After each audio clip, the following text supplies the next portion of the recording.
Welcome back to Audi MedCup TV and to Barcelona for the second day of racing and the final regata of the series. Well, it's been another day of brilliant sunshine here and light wind racing in Spain. Two windward leeward races for both the 52 series and the 40 series. We've got two fights going on this week, one for the Barcelona trophy and one for the overall series trophy. I'm here to have a chat this evening about the day's racing is Stuart Chudley, a resident on the water commentator, and Savina Schumann from Cruiser Racer. Congratulations, Savina, on a great day today. You're a Barcelona local, so tell us about the conditions out here. Are they pretty typical of what we should be expecting this week, light winds all week? Yes, they are quite typical. We could have a bit more wind when the real Gabi comes in, so a bit 20 degrees to the right. But it is, yeah, pretty typical what we saw today. Yeah. And Stuart, it's been a long time since you competed here in the Barcelona Olympics in 1992, but you've been out on the water the last couple of days. Tell us how it's been out there. It's been very testing for the sailors, and the conditions today, we saw a left shift come back during the course of the afternoon. First race, the sailors were heading off towards the right side of the course, and then that left shift started to play a key part of the racing strategy in the second race. Well, it is a great place to sail. Here's our little introduction to Barcelona.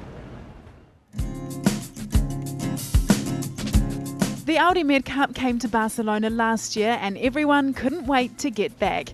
But this time the city has the honour of hosting the grand finale, the decisive event of the 5-regatta Audi MedCup series. The city of Barcelona is the second most populous city in Spain, a favourite destination for tourists from all over the world, and it's an excellent place to sail. The constant sea breeze locals call the Gabi, and it makes Barcelona an internationally respected sailing venue. In Barcelona, I think the sea breeze direction is between 180 until 220. The wind speed is around 14 until 18 knots. I think this is the season perfect for the sea breeze coming. And then I think we're gonna do a good weather for these days. It's all about cultural and architectural heritage here. Sagrada Familia, La Ramblas and Gaudi's incredible creations make it unique. It's a historic city with an edgy twist. What a great place to say adios to the 2011 Audi MedCup.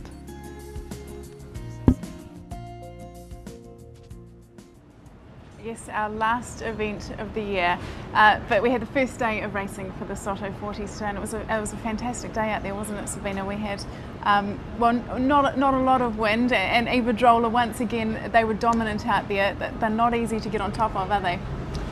No, actually, when they have good start, due to their boat speed, it's difficult to beat them. Yes, yeah. But then the rest of the fleet, we are quite close together. Okay, well, let's have a look at the highlights of that race.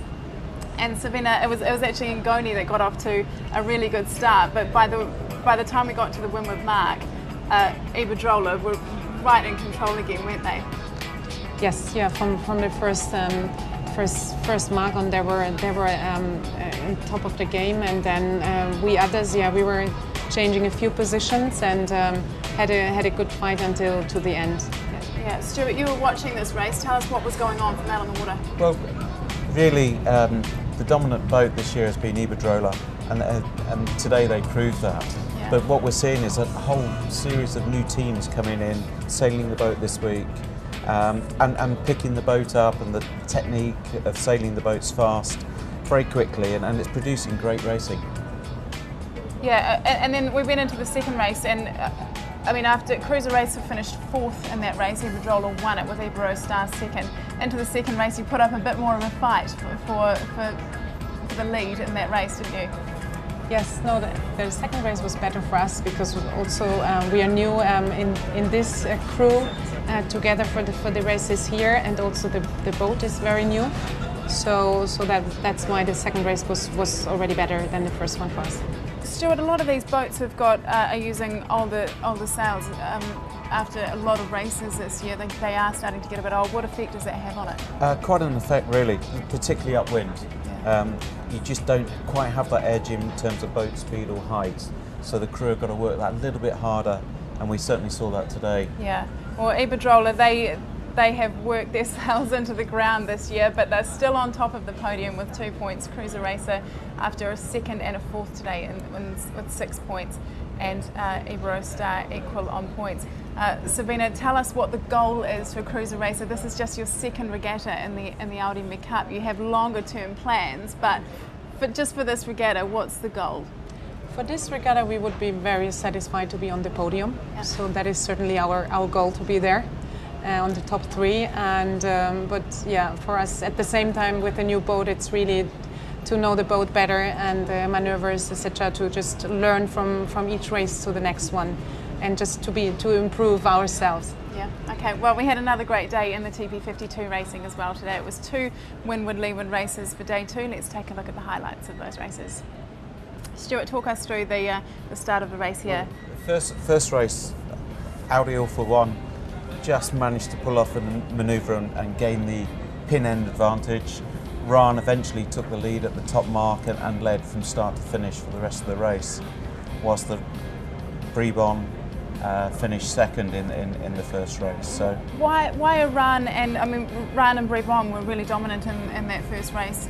Again, as we saw yesterday, why is that this week, do you think? Well, there's been 1 or 2 little changes in the crew, and I think that's created a little bit of spark to get people to just perform that a little bit better, a little bit more relaxed, and it just clicks together for them. And the boats at the back of the fleet are not making big mistakes, but it's enough to just not quite make a difference. Yeah, so Rahn first in that race and Quantum second.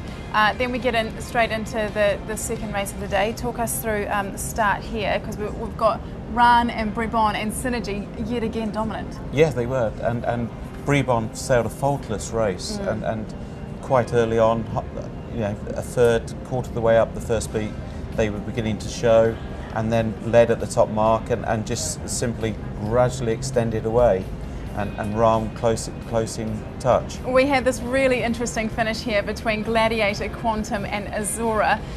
Quantum were pipped on the line there by Gladiator, just managed to edge out Azura, but that is not a usual place for Quantum Azura on the bottom of the table. Table, is it? No, they had a really tricky and I guess a very frustrating race. They went from third and gradually slipped back, and they'll be having some soul searching this evening. So Rahn running away with it at the moment. Bribon staying in touch with 8 points, but there's a bit of a gap in the City of Barcelona trophy to Quantum Racing Container and Audi Azura slipping down. So let's take a look at the effect that's having on the overall series trophy. Quantum are still managing to extend their lead, and Audi Azura, unfortunately, they're slipping away. There's not such a big fight going on there. It was 3.5 points at the start of this week, and that's slipped to 7.5 now. And Bribon are just half a point behind. There is such a huge fight going on here for those podium places. We haven't seen it this close in such a long time, and the racing out there, Stuart, is so close as well. Is this unusual? No, I don't think it is. I think the boats inherently bring this type of racing, top caliber crews, and it's every little piece of detail that makes the difference through the course of the series. Tell us about what happened with Quantum this morning. We saw them out there doing a little bit of a repair. Can you tell us what happened with them? Well, there appeared to be a big bang about 20 minutes before the boats were due to leave the dock. And then within 10 minutes or so, there were grinders in action on the front of the boat, electric grinders, taking away some filler, just inspecting some of the structure. But I think it was superficial. Clearly they went out there today, no real concerns relating to that. You don't think it affected their performance at all on the water? Well, it's hard to tell, but if there was a lot of questions being asked and they were trying to keep it quiet, and it all eats away at you in terms of your perfect race preparation. Yeah, absolutely. Sabina, As the Barcelona local, what sort of conditions can we expect for the rest of the week? Yes, I hope that the Gabi will come through so that we have a few more notes of wind that it will be a nice racing conditions. Yeah, okay, well let's hope for that, those Gavi conditions and some stronger winds for the rest of the week. We've got a couple of new Soto 40 teams here this week, so it will be nice for them to experience a bit of high wind racing as well. We'll be back here tomorrow with 2 Windward Leeward races in the Soto 40 series and another 2 Windward Leewards in the 52 series as well. We'll be live on Audi MedCup TV. We'll see you then.